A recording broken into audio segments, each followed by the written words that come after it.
রোহিঙ্গা প্রত্যাবাসনের কাজ সফলভাবে সম্পূর্ণ করা না গেলে বাংলাদেশের ওই সকল অঞ্চলগুলো রাষ্ট্রহীন পরিত্যক্ত মুসলিম জনগোষ্ঠীদের বাগাড়ে পরিণত হবে। চলমান পৌষিন কর্মসূচি এরই ইঙ্গিত বহন করে।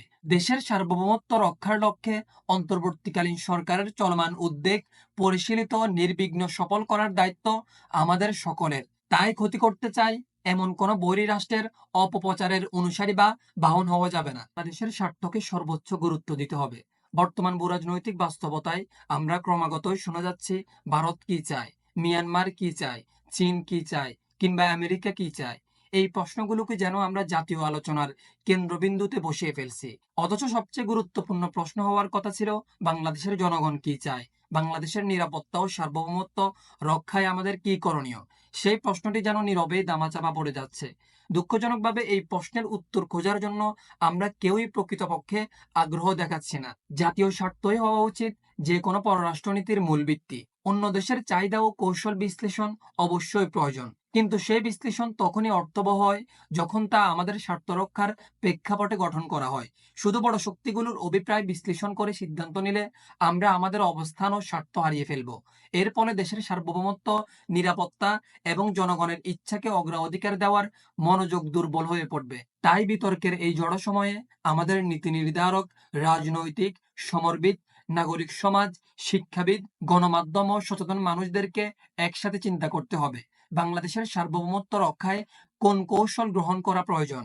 সেই সাথে জাতীয় স্বার্থ, জনগণের আকাঙ্ক্ষাই আমাদের অগ্রাধিকারের মূল কেন্দ্রবিন্দু। প্রতিবেশী দেশের চাপ ও চাহিদা যতই প্রবল হোক না কেন, আমরা আমাদের নিজস্ব প্রয়োজনের ভিত্তিতে শক্ত ও সুচিন্তিত অবস্থান ক্রিয়েট করা প্রয়োজন। বাংলাদেশ যদি নিজের স্বার্থে দৃঢ়, সাহসী, ঐক্যবদ্ধ না থাকে, তাহলে অন্যরাও বাংলাদেশকে গুরুত্ব দিতে শিখবে না। এতক্ষণ ধরে আমি যে কলামটা পড়ছিলাম, এই কলামটা লিখছিলেন বর্তমান প্রেক্ষাপট ও বর্তমান বাস্তবতাকে কেন্দ্র করে আমাদের সাবেক সেনাপ্রধান ইকবাল করিম ভূঁইয়া। ইকবাল করিম ভূঁইয়ার এই পুরো কলামটা যদি আপনি ভালোভাবে সামারি করেন, তাহলে একটা জিনিস উপলব্ধি করতে পারবেন।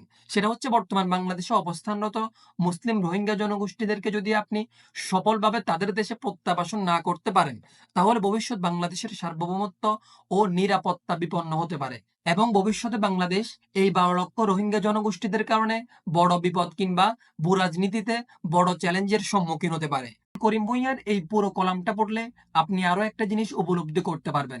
সেটা হচ্ছে অন্তর্বর্তীকালীন সরকারের নেওয়া সিদ্ধান্তগুলো, যে সিদ্ধান্তগুলো বাংলাদেশের সার্বভৌমত্ব রক্ষার লক্ষ্যে করা হয়েছে, এই সকল সিদ্ধান্তগুলোকে আমাদের সকলের সমর্থন ও সাহায্য করার কথা তিনি তার এই কলামের মধ্যে উল্লেখ করছে। সেজন্যই আমরা এই বাস্তবতায় মিয়ানমারের কথা চিন্তা না করে, ভারতের কথা চিন্তা না করে, আমেরিকা কিংবা চীনের কথা চিন্তা না করে বাংলাদেশের জনগণের কথা চিন্তা করা উচিত। বাংলাদেশের সার্বভৌমত্ব, বাংলাদেশের নিরাপত্তার কথা চিন্তা করা উচিত। ভবিষ্যৎ বাংলাদেশ কি ধরনের বিপদের সম্মুখীন হতে পারে, কি ধরনের চ্যালেঞ্জের সম্মুখীন হতে পারে, এই ধরনের সমস্যা মোকাবেলার জন্য আমাদের সবাইকে বাংলাদেশের জন্য দৃঢ় ও ঐক্যবদ্ধ হওয়া খুবই জরুরি।